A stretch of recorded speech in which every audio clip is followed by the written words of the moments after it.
கிறிஸ்து இயேசுவுக்குள் பிரியமான எங்கள் அன்பு சகோதர சகோதரிகளே, இயேசு கிறிஸ்துவின் இனிய நாமத்தில் உங்கள் ஒவ்வொருவரையும் வாழ்த்துகிறேன். இந்த பவளம் சமூக ஊடகத்தின் வழியாக ஏப்ரல் மாதத்தின் முதல் நாளாகிய இன்றைக்கு உங்களை சந்திப்பதில் பெருமகிழ்ச்சி அடைகிறேன். ஆண்டவர் தாமே 3 மாதங்கள் வழிநடத்தினவர். வருகிற 8 மாதங்கள் முழுவதும் உங்களை வழி நடத்துவாராக. இந்த ஏப்ரல் மாதத்தையும் பூரணமாய் வழி நடத்த இந்த நாளில் உங்களை அர்ப்பணிக்கிறோம். தொடர்ந்து நற்செய்தி வாசகத்தை நாம் கேட்கப் போகிறோம். அதற்கு முன்பாக ஆண்டவரை, இந்த 3 மாதங்கள் நம்மை நடத்தின ஆண்டவரை போற்றி புகழவும், இந்த ஏப்ரல் மாதம் மற்றும் 8 மாதங்களில் ஆண்டவர் நம்மை நடத்தும்படி அவரை புகழ்ச்சியோடும் ஆராதனைகளோடும் துதிகளோடும் அவர் முன்பாக நாம் அவரை பாடி போற்றப் போகிறோம்.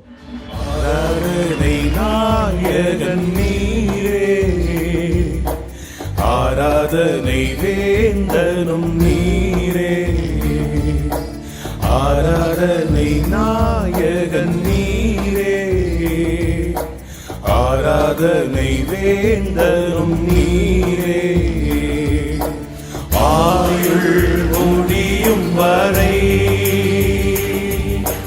உம்மை தொழுதிடுவே,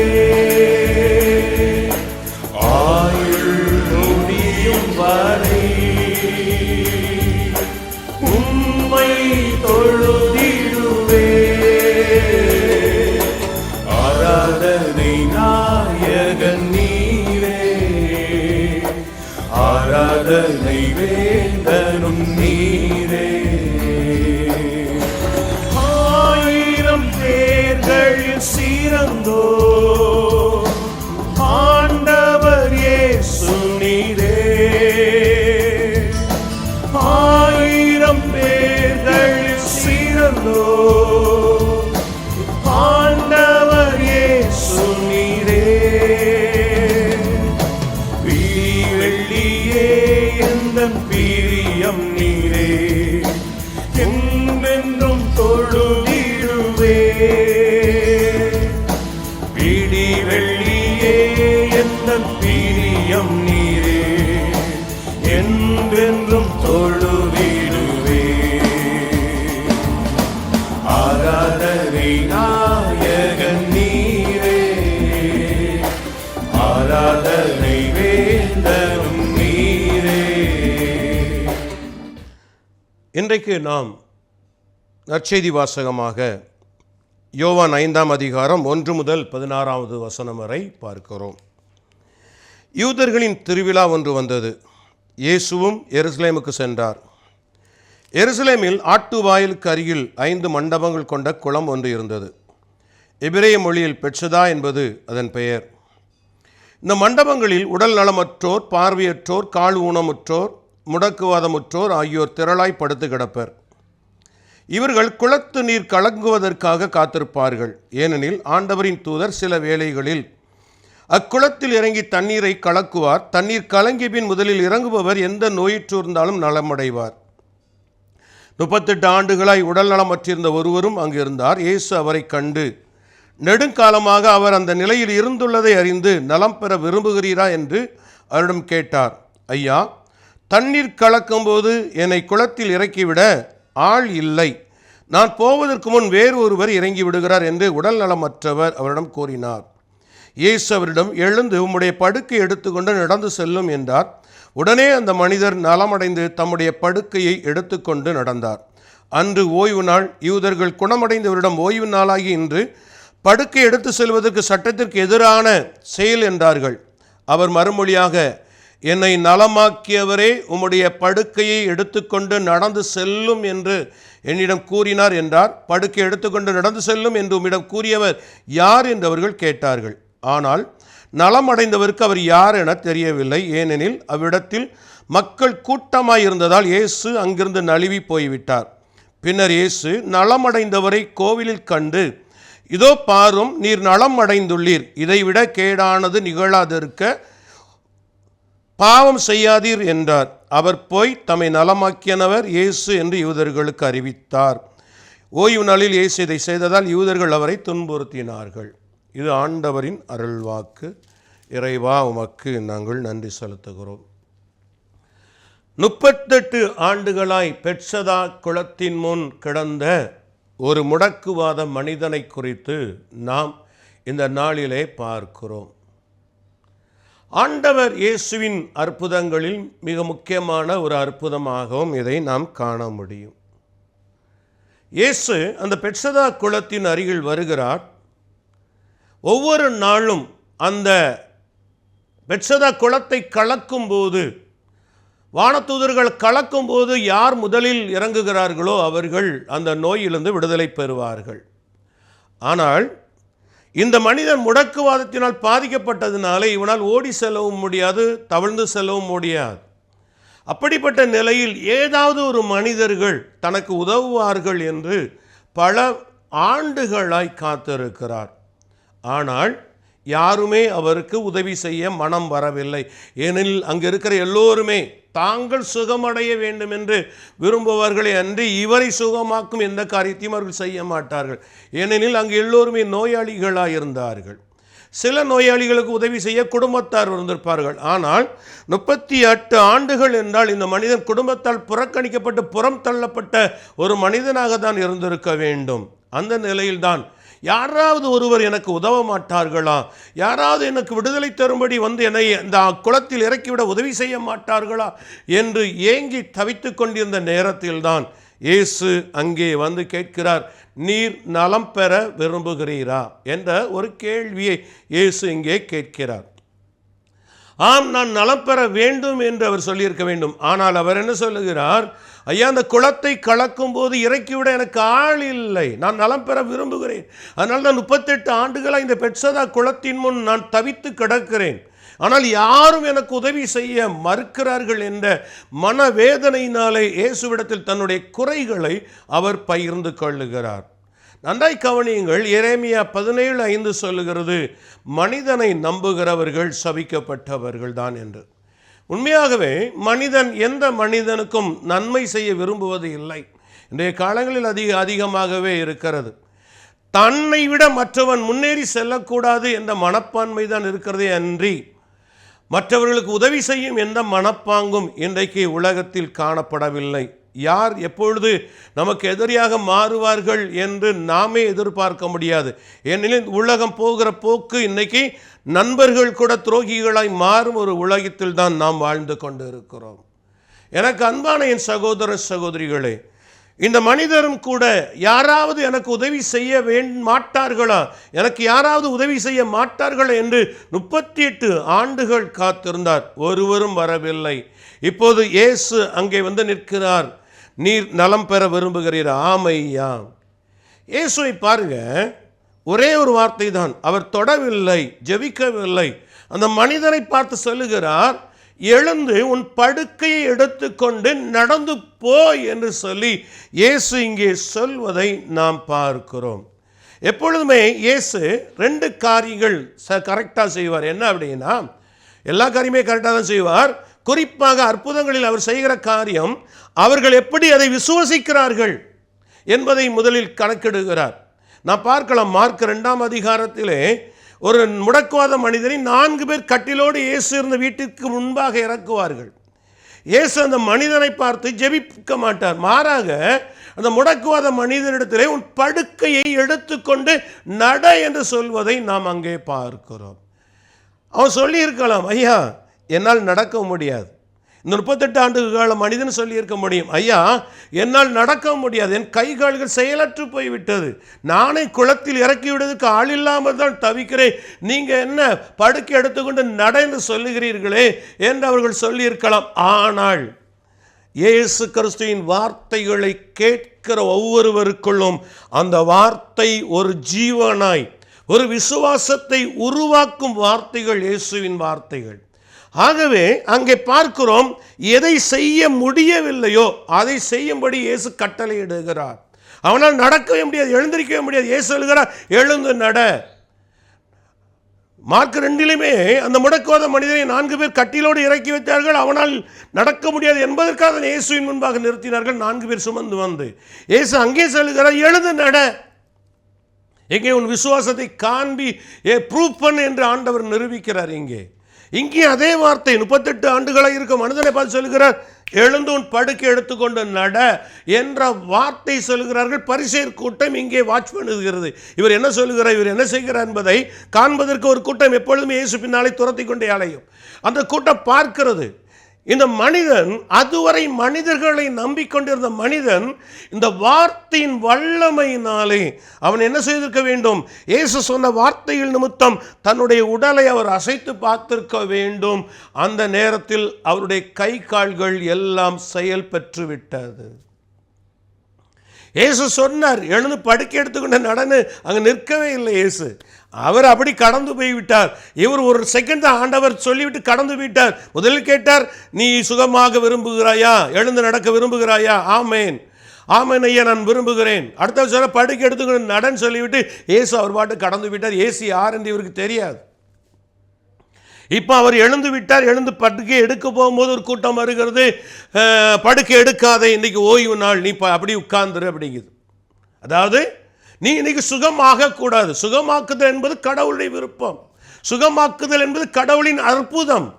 அந்த கடவுளின் அற்புதத்தை ஓய்வு நாளில் தடுக்கும்படி பரிசேயர் சொல்கிறார்கள், நீ படுக்கை எடுத்துக்கொண்டு நட என்று இயேசு சொன்ன வார்த்தையை நீ கீழ்ப்படியக்கூடாது, படுத்துரு அப்படிங்குது. அதாவது இந்த உலகம் என்ன நினைக்கிறது, நான் முதல்ல சொன்னேன், மனிதர்களை நம்புகிறவன் சபிக்கப்பட்டவன் என்று. இந்த உலகம் என்ன சொல்லுகிறது, ஒரு மனிதன் எழும்பி நடப்பதையோ, ஒரு மனிதன் எழுந்து பிரகாசிப்பதையோ, ஒரு மனிதன் எழுந்து அநேக மக்களுக்கு வெளிச்சமாய் இருப்பதை இந்த உலகம் ஒருபோதும் விரும்புவதில்லை. பாருங்க, 38 ஆண்டுகளாக அந்த மனிதன் அங்கே கடந்தான், ஒருவனும் உதவி செய்ய வரவில்லை. ஆனால் இயேசுவின் வார்த்தையை கேட்டு எழும்பும் போது இந்த கூட்டம் வந்து தடைப்படுது. எழுந்திருக்காத, படு அப்படிங்கிறது. அவர் அழகான ஒரு வார்த்தை சொல்லுகிறார், என்னை எழும்பி நடக்க சொன்னவர் எனக்கு சொன்னார், அதன் பிறகு நான் எதற்கு உங்களுடைய வார்த்தைகளை கேட்க வேண்டும்? யார் உங்களுக்கு சொன்னார்? எனக்கு தெரியாது. ஆனால் சொன்னவருடைய வார்த்தைகள் எனக்குள் வல்லமையாய் செயல்பட்டது, அது எனக்குள் ஜீவனாய் செயல்பட்டது. ஆகவே நான் எழுந்திருப்பேன். என்னிடத்தில் சொன்னவர் நிச்சயமாய் அதிகாரமுடையவர். ஆகவே அவருடைய வார்த்தைக்கு நான் கீழ்ப்படிவினே அன்றி உங்களுடைய வார்த்தை கீழ்ப்பட முடியாது என்று சொல்லி அவர் படுக்கை எடுத்துக்கொண்டு நடந்து ஆலயத்திற்குள் நன்றி செலுத்தும்படியாக கடந்து போய்விட்டார். ஆலயத்திற்குள் இயேசு அவரை கண்டு 14ஆம் வசனம் சொல்லுகிறது, இங்கே பார், இதைவிட கேடானது நிகழாதிருக்க இனி பாவம் செய்யாதே என்று சொல்லி இயேசு அந்த மனிதனுக்கு ஒரு அறிவுரையை சொல்லுகிறார். அப்போதான் பார்க்கிறார், தன்னை சுகமாக்கினது இயேசு என்று அவர் அறிந்து கொள்கிறார். அவருடைய பெயரை கேட்டார், என் பெயர் நாசரேத்து இயேசு, நான் தான் உன்னை குணமாக்கினேன் என்று இயேசு சொல்லியிருக்க வேண்டும். அப்பொழுதுதான் அவர் இயேசு என்று அறிந்து கொள்கிறார். பாருங்கள், இயேசு சொல்லுகிற வார்த்தை, இதைவிட கேடானது நிகழாதிருக்க இனி பாவம் செய்யாதே. அப்படியானால் இந்த மனிதனுடைய பாவம் இந்த மனிதனுடைய நோய்க்கு காரணமாயிருந்தது. அநேக நோய்களுக்கு காரணம் பாவமும் ஒரு காரணம். எல்லா நோய்க்கும் பாவம் காரணம் அல்ல. சில நோய்கள் மனிதனுடைய செயல்பாடுகளால், உணவுகள் அதிகமாய் உண்பதினாலோ, கால நேரத்துக்கு சாப்பிடாததினாலோ, அதிகமான உணர்ச்சி வசப்பட்ட நிலையில் இருப்பதினாலோ, மன்னிக்க முடியாத மனநிலைகளினாலோ, வெறுப்புகளினாலோ, கசப்புகளினாலோ, அது ஒரு பாவம் என்பதனால் அவர்கள் தங்களுக்கு தாங்களின் நோய்களை வருவித்துக் கொள்ளுகிறவர்கள் ஒரு பக்கம். இல்லை, கொடிய பாவத்தில் ஆண்டவர் பலமுறை எச்சரித்தும் கீழ்ப்படியாமல் பாவத்தை செய்வது நிமித்தம் கொடிய நோய்கள் மனிதர்களை தாக்குகிறது. அப்படிதான் இந்த மனிதன் இந்த நோய் தாக்கியிருக்கிறது. ஏன் சொல்கிற வார்த்தை கவனிகள், இதை விட கேடானது நிகழாதிருக்க இனி பாவம் செய்யாதே. அப்படியானால் ஏதோ ஒரு கேடான காரியத்தை செய்திருக்கிறான், அது இவனுக்கு நோய் என்ற கேடை கொண்டு வந்து விட்டது. அந்த தண்டனை 38 ஆண்டு காலம். அப்படியானால் இயேசு சொல்லும் இன்னும் அந்த வார்த்தை இன்னும் கடினமாக இருக்கிறது. இதை விட கேடானது அப்படிங்கிறார். இதை விட கேடானது நிகழாதிருக்க இனி பாவம் செய்யாதே. இன்னைக்கு அநேக மனிதர்களுடைய நோய்க்கு காரணம் பாவமும் ஒரு காரணம். அநேகர் படுக்கையில் இருப்பதற்கு காரணமும் பாவம். நீங்கள் சகோதரர்கள் ஒரு நாள் மருத்துவமனையிலே நோயாளிகளை சந்திக்க போயிருந்தார்கள். அப்பொழுது அவர்கள் தூத்துக்குடி ஜிஹெச்சில் ஒருவரை சந்திக்க போயிருக்கும் பொழுது அவரிடத்தில் சொன்னால், ஐயா, பாவ சங்கீர்த்தனம் பண்ணி எவ்வளோ நாள் இருக்கும்ன்ற போது அவர் சொன்னாராம், நான் எவருடைய குடியும் கெடுத்ததில்லை, எவருடைய வாழ்க்கையும் நான் கெடுத்ததில்லை, நான் குடித்ததும் இல்லை, வெறுத்ததும் இல்லை, யாருக்கு துரோகம் செய்ததில்லை, ஆகவே என்னிடத்தில் பாவம் இல்லை, ஆனால் கடவுள் நோயை கொடுத்து விட்டார் என்று சொன்னார். அவர்களுக்கு என்ன சொல்வதென்று தெரியவில்லை. என்னிடத்தில் வந்து சொன்னார்கள், நான் சகோதரத்தில் சொன்னேன், அண்ணே, மார்க் 7ஆம் அதிகாரம் 20 முதல் 23 வசனங்களை நாம் பார்க்கிறோமே, அதை அவற்றை சொல்லுங்க. அதாவது மார்க் 7ஆம் அதிகாரம் 20 முதல் 23 வசனம் வரை பார்க்கும் பொழுது ஏன் சொல்லுகிறார், மனித உள்ளத்திலிருந்து மனித வருபவையே, அதாவது மனித உள்ளத்திலிருந்து வருகிறவையே மனிதனை தீட்டுப்படுத்தும். மனித உள்ளத்திலிருந்து விபச்சாரம், பேராசை, தீச்செயல், வஞ்சகம், காமவெறி, செருக்கு, இப்படிப்பட்ட பாவங்கள் மனிதனுக்குள் வருகிறது. இச்சைகள் மனிதனுக்குள் இருந்து வருகிறது. பெருமைகள் மனிதனுக்குள் இருந்து வருகிறது. கசப்பு வெறுப்புகள் மனிதனுக்குள் இருந்து வருகிறது. அப்போ மனித உள்ளத்திலிருந்து வருகிற இவைகளையே மனிதனை என்ன செய்கிறதாம், தீட்டுப்படுத்துகிறது. தீயனவாகி இவை அனைத்து மனிதருக்குள் இருந்து மனிதனை தீட்டுப்படுத்துகின்றன என்று இயேசு அந்த 23ஆம் வசனத்திலே சொல்லுகிறார். அப்போ நான் சொன்னேன், இன்னைக்கு நிறைய மனிதர்கள் நினைக்கிறார்கள், நான் யார் குடியை கெடுத்தேன், நான் யாருக்கு துரோகம் பண்ணினேன், எனக்கே இந்த நோய். ஆனால் இயேசு சொல்லுகிறார், ஒரு மனிதன் ஒரு பெண்ணை இச்சையோடு நோக்கினாலே அவன் அவளோடு விபச்சாரம் செய்தாயிற்று. அவநீங்கள் இச்சையோடு நோக்கினாலே அவன் அவளோடு விபச்சாரம் செய்தாயிற்று. அப்படியானால் மனித உள்ளத்திலிருந்து வருகிற ஒவ்வொரு சிந்தனைகளும் பாவமாய் கருதப்படுகிறது. இப்பொழுது நாம் நினைக்கலாம், அப்படியானால் எல்லா மனித சிந்தனையும் பாவ எண்ணங்கள் வருகிறது, உண்மைதான். இன்றைக்கு பாவ சோதனைகள் நமக்கு முன் வைக்கப்படுகிறது. ஆனால் அதை நீங்கள் எதிர்கொள்ள வேண்டும் என்று இயேசு விரும்புகிறார். உதாரணமாய் இயேசு பலவிதமான சோதனைக்குள் உட்கொள்ளப்பட்டார். பாவம் அவர் முன் வந்து நின்றது. ஆனால் இயேசு அதை தன் உள்ளத்திற்குள் அக்செப்ட் பண்ணி கொள்ளவில்லை. மாறாக அதை எதிர்த்தார். 40 நாட்கள் 40 விதமான சோதனைகள். பைபிளில் 3 காரியம் தான் கொடுக்கப்பட்டு இருக்குது. ஆனால் உண்மையாகவே இயேசு 40 விதமான சோதனைகள். அதில் இச்சைகளும் உண்டு. உணவின் இச்சை மட்டுமல்ல, உடல் இச்சைகளின் காரியங்களையும் சாத்தான் கொண்டு வந்தான். ஆனால் இயேசுவை அந்த பாவங்கள் தொட முடியவில்லை. உதாரணமாய் நாம் செல்போன் பார்க்கும் பொழுது ஒரு ஆபாசமான காரியத்தை பார்க்கிறோம். நம்ம உள்ளம் சொல்லும், சீ, அருவெறுப்பு, ஆண்டவருக்கு வெறுப்பானவை என்று சொல்லி அதை கடந்து போய்விடுகிறோம். இது நீங்கள் பார்த்தீர்கள், இது பாவம் அல்ல, ஆனால் பாவத்திற்கு என்று வைக்கப்பட்ட ஒரு சோதனைகள். இப்போ அந்த சோதனையை நீங்கள் தாண்டி போய்விட்டீங்க. ஆனால் உங்கள் உள்ளத்திலே அந்த படத்தை இன்னும் பார்க்க வேண்டும் என்ற ஆவலை சாத்தான் உங்கள் உள்ளத்தில் தூண்டுவான். மனித உள்ளத்திலிருந்து வருபவையே மனித உள்ளத்தை தீட்டுப்படுத்தும், மனிதனை தீட்டுப்படுத்தும் என்று இயேசு சொல்கிறாரே, இதுதான். உங்கள் உள்ளத்தில் நீங்கள் முதலில் பார்த்தது தவறில்லை, அது சோதனை, அதை கடந்து போய்விட்டீர்கள். ஆனால் இப்பொழுது உங்களுக்குள் மன போராட்டம், அதில் என்னதான் இருக்குது, பார்ப்பதனால் என்ன பாவம், அதை பார்ப்பதனால் என்ன பாவம் வரப்போகிறது என்ற சிந்தனை உங்களுக்குள் ஓடும். இப்போது 2 காரியம், இதை பார்க்காதே என்று உங்களுக்குள் இருக்கிற ஆவியானவர் சொல்வார், பார் என்று உங்கள் மாமிசம் சொல்லும். மாமிசத்துக்கும் ஆவியானவருக்கும் இடையில் நீங்கள் நிற்கிறீர்கள். நீங்கள் எந்த பக்கம் நிற்கிறீர்கள் என்பதில் தான் உங்கள் வெற்றி இருக்கிறது. ஆவியானவர் சொல்லும் பக்கத்தில் நீங்கள் நின்றீர்கள் என்றால் நீங்கள் அந்த பாவத்தில் விடுதலை பெற்றவர்கள், வெற்றி பெற்றவர்கள். ஆனால் அதை பார்ப்பதால் என்ன தவறு இருக்கு என்று நீங்கள் 2வது முறை அதை திரும்பி பார்க்க வேண்டும் என்று அந்த குறிப்பிட்ட தளத்திற்குள் நீங்கள் செல்லும் போது பாவ இச்சைக்குள் நீங்கள் விழுந்துவிட்ட ஒரு மனிதராகிறீர்கள். ஆகவே என்னிடத்தில் பாவம் இல்லை என்று சொல்கிறவன் பொய்யன் என்று 1 யோவான் 1:8 சொல்கிறது. ஆனால் 1 யோவான் 1:9 சொல்கிறது, ஆனால் தம்மிடத்தில் பாவத்தை அறிக்கையிடுகிறவன், தன்னுடைய பாவத்தை அறிக்கையிடுகிறவனோ கடவுளுடைய இரக்கத்தையும் அன்பையும் பெறுகிறான். அதனால்தான் நீதிமொழிகள் 28:13 சொல்லுகிறது, குற்றப்பழிகளை மூடி மறைக்கிறவன் வாழ்வு வளம் பெறாது, அதை அறிக்கை செய்து விட்டுவிடுகிறவனை கடவுளின் இரக்கத்தை பெறுகிறான் என்று வேதம் சொல்லுகிறது. எனக்கு அன்பான சகோதரி சகோதரிகள், பல நேரங்களில் நம்முடைய நோய்வாய்களுக்கு காரணம் பாவம். நீங்கள் தப்பித்துக் கொள்ளலாம், ஆண்டவர் அனுமதித்திருக்கிறார். பொய், ஒரு நாள் ஆண்டவர் நோய்களை அனுமதிப்பதே இல்லை. ஏனெனில் மெய்யாகவே இயேசு நம்முடைய பிணிகளை சுமந்து கொண்டார் என்று எசாயா 53:4 சொல்லுகிறது. ஆகவே இயேசு கொடுக்காத அந்த நோய்கள் மனிதனுக்கு இருக்கக்கூடாது என்பதற்காக தான் இயேசு தம் உடலில் நம் பாவங்களையும் நம் நோய்களையும் சுமந்தார் என்று எசாயாவும் எழுதுகிறார். 1 பேதுரு 2:24 பேதுரும் எழுதுகிறார். மத்தேயு 8ஆம் அதிகாரம் 17 மத்தேயும் எழுதுகிறார். அப்படி இருக்க நீங்கள் இன்னைக்கு நோயோடு இருப்பது காரணம் என்ன தெரியுமா? உங்கள் பாவங்கள். இன்னைக்கு திருச்சபை தவத்து காலத்திலே நம்மை மனம் மாற்றத்தின் காலமை அழைக்கிறது.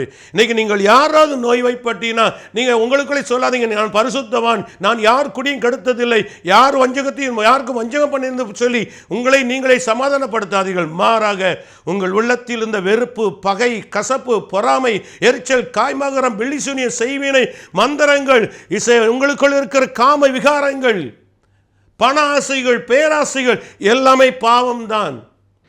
கடவுளுக்கு கொடுக்க வேண்டிய இருதயத்துக்குள் என்னென்னலாம் நீங்கள் வைத்திருக்கிறீர்களோ, இயேசுவை விட மற்றவைகள் மீது அக்கறை காட்டுகிறவர்களோ, அது எல்லாமே விக்கிரக ஆராதனைகள் தான். இன்றைக்கு உங்கள் வாழ்க்கையை ஒப்புக் கொடுங்க. அந்த 38 ஆண்டுகால மனிதன் மீது இயேசு இரக்கம் காட்டினார். அவனுடைய பாவத்திற்குரிய தண்டனை அதிகமாக இருந்ததினால் இயேசு அவனிடத்தில் போய் உன் பாவங்கள் மன்னிக்கப்பட்ட என் பாவத்தை பற்றி சொல்லி அவனை விடுதலை செய்யவில்லை.